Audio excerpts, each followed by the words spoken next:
Israel just experienced another tragedy up north with the Iranian proxy Hezbollah that basically runs Lebanon. They shot at the Israeli Druze community of Majd al-Shams, killing up till now, as of this report, 12 innocent children who were just out playing soccer. I think 11 of the 12 are younger than 16 years old. As you can imagine, the funeral in Majd al-Shams was extremely, extremely sad and traumatic. And it's not just for the Druze community, but for all of Israel. The interesting thing about the Druze community, those who are familiar, is there are actually two different Druze communities in Israel. There's the Druze community that is totally patriotic to the Jewish state of Israel. And there's the Druze community that are not totally patriotic to Israel because they fear that one day they will be back under Arab rule.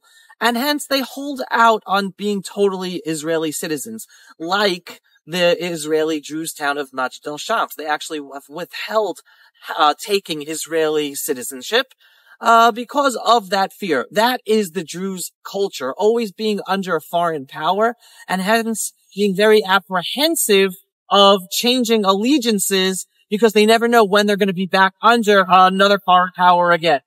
And today,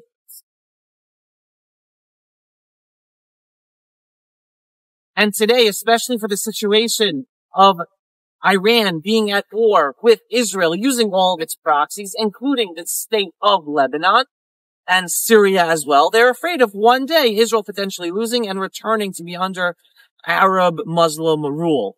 At the same time, there are plenty of Israeli Jews who are some of the most patriotic Israeli citizens serving in the Israeli army. High-ranking Israeli soldiers have been killed fighting in this war. So that's just a little more about the Israeli Druze community. Right now, I'm standing under the Israeli IDF base of Miron. We're here up north. Miron is one of the, I wouldn't call it a secret, but one of the more high intelligence-oriented bases up north. And Hezbollah has targeted this base a number of times. It has been hit. Some of those installations you see up there, the big balloons, some of the fence, some of the antennas. I don't know which one of those have been hit or destroyed or been rebuilt, but it's been hit a number of times. And this has been one of the targets of Hezbollah and Iran in this war that it's been shooting at us up north for months. We're going to continue on this report to show you other places here in Israel's north that have also been under fire. So stick with us.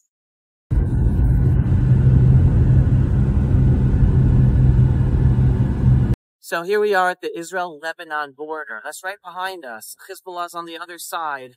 And it's only a matter of time that Israel is going into Lebanon to destroy the Iranian terror war against us, their whole apparatus against us.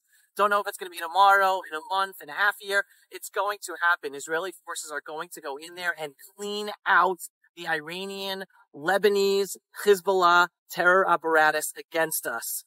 Hopefully it is sooner than later. And yes, Israel will remain in southern Lebanon. The original sin was the pullout of Israeli forces by then Israeli Prime Minister Ehud Barak, who ran out in the middle of the night, pulled out our forces in the middle of the night, leaving our Christian allies there to fend for themselves without being able to defend themselves from the Lebanese Hezbollah Shiite forces. We're going to be back there. We're going to be able to provide the protection for the Lebanese Christians, for the Lebanese Druze, in order to live in safety and not be under the threat of Iranian Shiite Hezbollah powers. It's only a matter of time.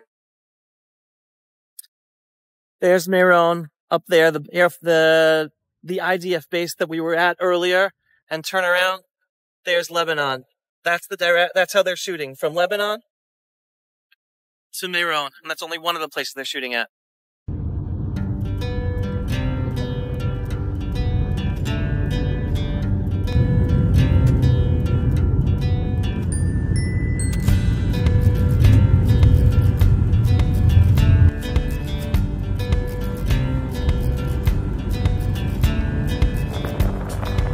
We just drove up from the Upper Galilee area, and now we're in the Golan Heights. This is the beginning of the Golan area. It's called Mitzpe Gadot. You see this place right here? This is a Syrian bunker. And you're going to ask, what's a Syrian bunker doing up here? Well, until Israel liberated the Golan Heights in the 1967 miraculous Six-Day War, the Syrians had a clear view on all the Jews living down in the Galilee, and they were shooting at us. And they had bases with bunkers and trenches that overlooked all the Jews living down in the Galilee. Take a look at this.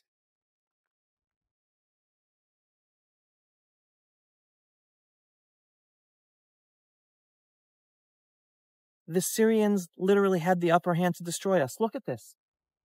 They were able to shoot at us at will any time. And guess what? Today, there are no Syrians up here in the Golan Heights. Israel is now the sovereign in the Golan Heights. Israelis live in Jewish communities here in the Golan Heights. So the message to Iran and to the enemies of Israel is clear. You think you're going to destroy us with your proxies, with your armies in Syria and Lebanon? No. One day, southern Lebanon is going to be Jewish again, just like the Golan Heights is Jewish again. You think you have the upper hand shooting at us with all of your 150,000 rockets that the United Nations allowed to be there, even though it's against UN Resolution 1701? No.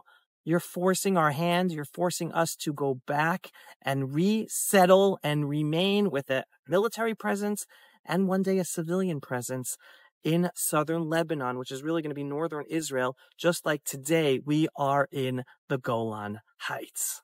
That's the clear message. All right. And we're going to be continuing to see more of what's going up here up north. And in the meantime, enjoy this beautiful Mitzpeh Gadot.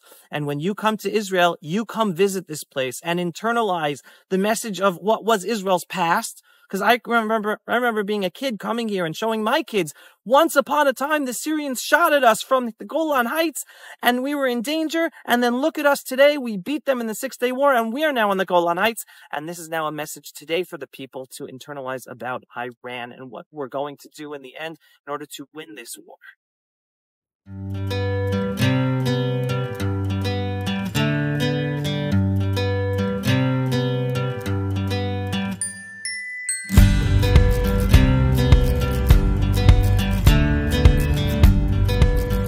So we're now in the middle of the Druze area. It's a heavily populated Druze area at the northeastmost point of the Jewish state of Israel and the Golan Heights.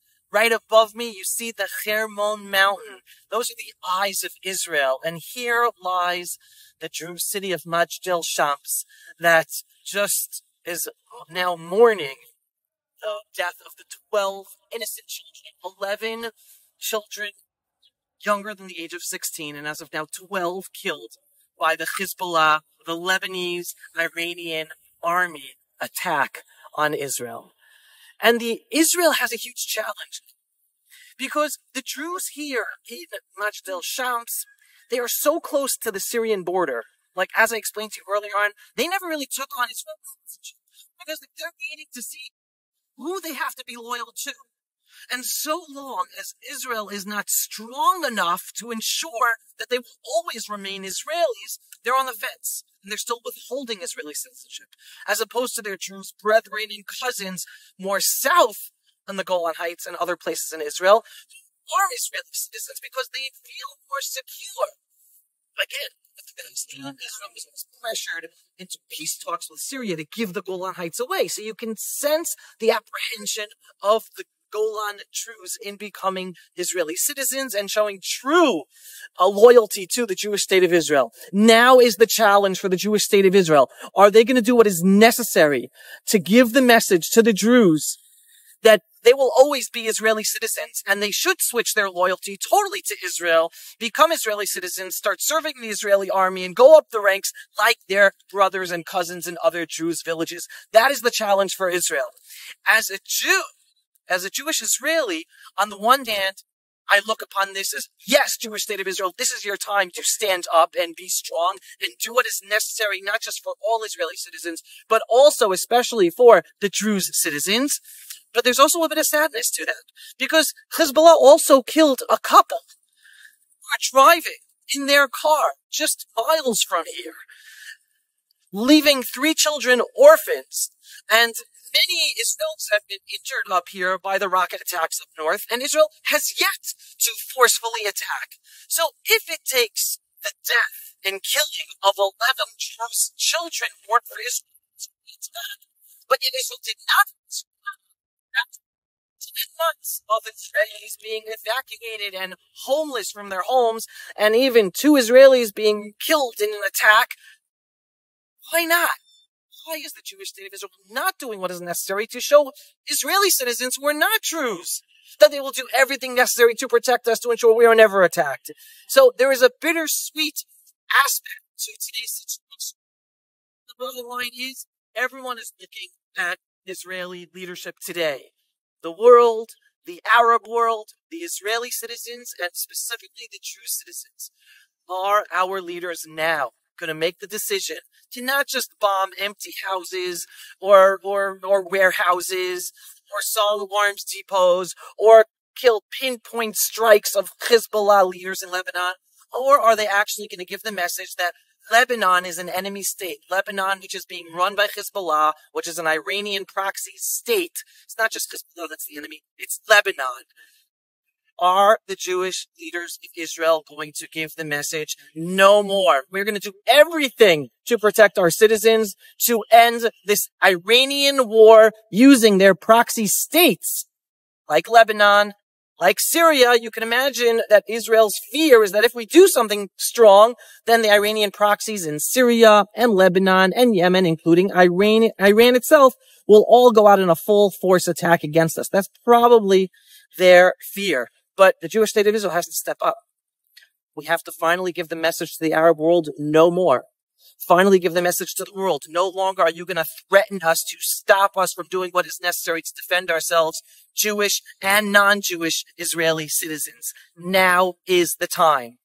Whether the Jewish leadership of Israel today make that decision, I am pretty confident, as I've told you earlier, after stopping at the Mitzpeh Gadot lookout, where it used to be Syrian forces on the Golan Heights, and today we are the Jewish Golan Heights. The day's going to come that we're going to do what's necessary. Is it going to happen today? Is it going to happen in a month? In a half a year? I don't know. I know it's going to happen because the forces out there, which are being run by God in a sense, and the Arabs think that we're defeatable. They think they're going to continue pushing us and pushing us and pushing us until we finally do what is necessary. If that's now, again, if that's in a month, in 6 months, I don't know.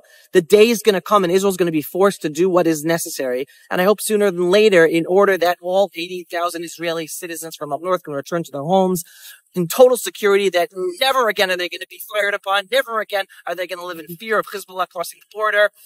Hopefully sooner than later that's going to happen. In the meantime, pray for the Jewish people, pray for the Jewish state of Israel, because we are the front line of the whole freedom-loving world. For so long as the Arab world and Iran looks at Israel as being weak, they see they can destroy the whole freedom-loving world, and their Marxist Islamist revolution can continue. But if today Israel stops them hard in their tracks here in Israel, then all freedom-loving people around the world will be safer because they have been stopped here. Signing off for another Pulse of Israel video from the front lines here in Majd el-Shams on the east northernmost point of Israel bordering Syria. If you are not yet a subscriber to our Pulse of Israel videos, go to pulseofisrael.com and click to subscribe. Don't wait any longer. You get the whole inspiring, politically incorrect truth from us. And to support our work and ensure our videos get seen by more people, click on the donate button every once in a while. Just go to pulseofisrael.com. Shalom, everyone. Signing off from Israel's eastern northernmost point. Thanks for watching.